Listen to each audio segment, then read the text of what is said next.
Hey everyone, welcome to Thinkum Dinkum. Today we're going to get into the science of Wels Catfish fishing in real VR fishing. We gathered a bunch of data, crunched the numbers, and now we're ready to reveal where you should be fishing to land the biggest Wels Catfish. So we asked you guys to help collect some data on fish sizes across multiple locations. So grab your fishing gear and let's break it down. Before we do that, let's talk about how we gathered the data. I asked several people for help gathering data about their Wels Catfish catches at 5 different locations, and I asked them to fill out a form that had their name, the fish size, and the bait that they caught it with. Then I compiled this data and did some analysis and did some visualizations. So what were we trying to achieve? Well, we're trying to tell you guys where you're most likely to catch big Wels catfish and hopefully win some sort of tournament, maybe like for a group called Championship VR Fishing that might be hosting a tournament this week featuring the Wels catfish. I don't know. Anyway, use some statistical tools to visualize the data, and so that's what I'm going to show you here. Let's just get to the results. All right, our first data is what's called a boxing plot, and what it reveals is how Wels catfish sizes vary across different locations. And it helps us to see the overall size distribution, including which spots tend to produce the biggest fish and which locations have more consistent catches. If you notice, the pink slot tended to have. So let me just kind of explain the way that this works. Is the colored bar indicates the range of typical sizes that you see with fish.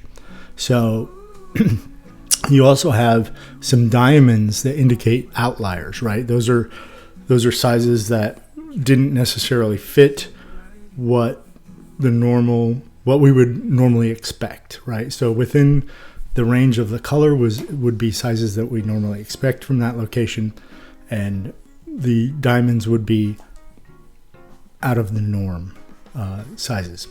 And so the most consistent, so here we want to see a small bar, meaning that we saw sizes that were extremely consistent and very few outliers.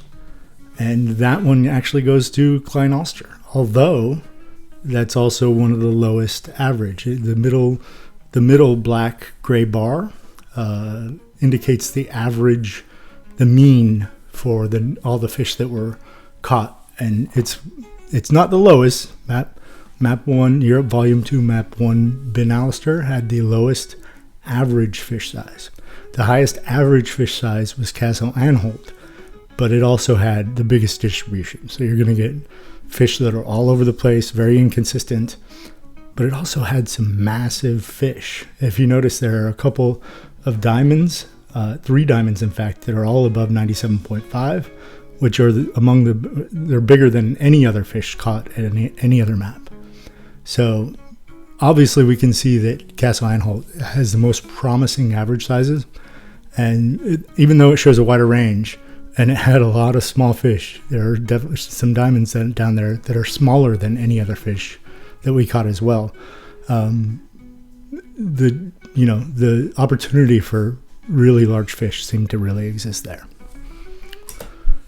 All right, next we have a violin plot, which this data and this plot, I'll explain how to kind of interpret it, but it kind of agrees with our last one. So the way that this works is it helps us understand how frequently big Wels catfish appear at different locations. So if a location has a thicker area, it means that it's producing more consistent fish in that area. And if you notice, the thick area for blue Castle Anholt sticks out way farther than any sort of thick area. In fact, Belgium, the Moose River, it gets really thin up towards the end because there were only like a few fish that were caught.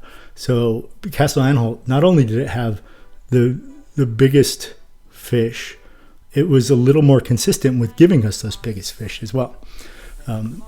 as well as, so Klein Ulster gave us the most consistent size fish overall. But the size consistency was in the lower kind of average size, pretty much.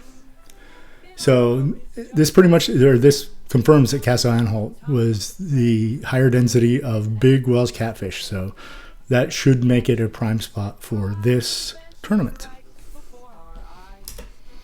All right, so this is clustering analysis, which is similar, right? So what this does is it's helping to identify patterns by grouping similar sized fish together based on location.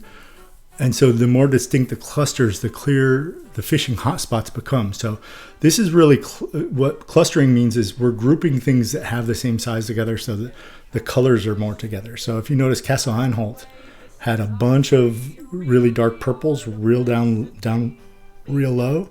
And then it kind of had some clusters kind of in the middle color blues between 82.5 and 87.5. And then it had, it kind of jumped way up. And you have the light green and the yellow that are kind of off on their own in a cluster. And that's just like, wow. The only other map that even had a fish that was above that number was the Moose River, which had it looks like one fish caught. And there is some data reduction here, so these X's may show more than one catch. It's just kind of showing the groupings, right? So these aren't individual catches, but they're trying to show the groupings here. So anyway, this definitely confirms that the more consistency was at Castle Anholt. There was some consistency going up in the Moose River, going up to close to 92.5. The Isel River, Netherlands map 3, had some pretty consistent, had a group that was consistent around 92.5 inches. And then Ben Alster and Klein Ulster, they were pretty inconsistent, other than, they gave a few larger fish, but they didn't really cluster them together much. And so, and Klein Ulster was actually a really hard place to catch the Wels catfish. Getting the catfish to spawn there was tough. I ended up using 3 or 4 fireworks to actually, after just reaching the frustration level and not getting it to spawn, we shot off some fireworks to finally get it to spawn. And even with the fireworks, we got 1 or maybe 2 to spawn while the firework was active. So we spent a lot of time there trying to get those fish to spawn, even to get these numbers for you guys. So the Klein Ulster is a tough place to fish for Wels catfish, at least for us anyway. So finally, what did we learn? Well, obviously Europe Volume 2 Map 3 Castle Anholt seemed to have the most consistent large Wels catfish. Belgium map 2 was a strong alternative. It seemed to produce some pretty large ones, but it was a lot less predictable. And so that's what we conclude.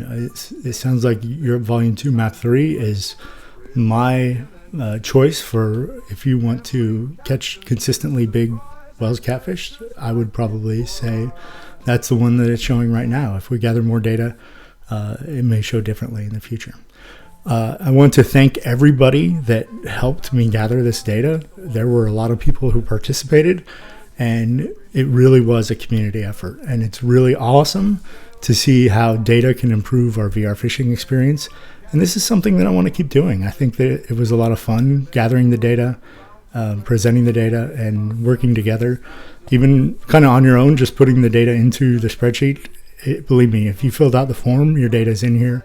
And it really meant a big difference in the quality of what I could offer here today. So I hope you guys, if you're interested in helping with any sort of research like this, keep an eye out here and on my YouTube channel. And I'll try and put things out when I plan on doing something like this, because I could definitely use the help. And for those that participated, I thank you so much. Until next time, keep fishing, keep learning, and good luck catching record-breaking fish, and good luck in the tournament. I hope you win. Anyway, tight lines, everyone. Seize the day. Every catch a new surprise. Adventures right before our eyes.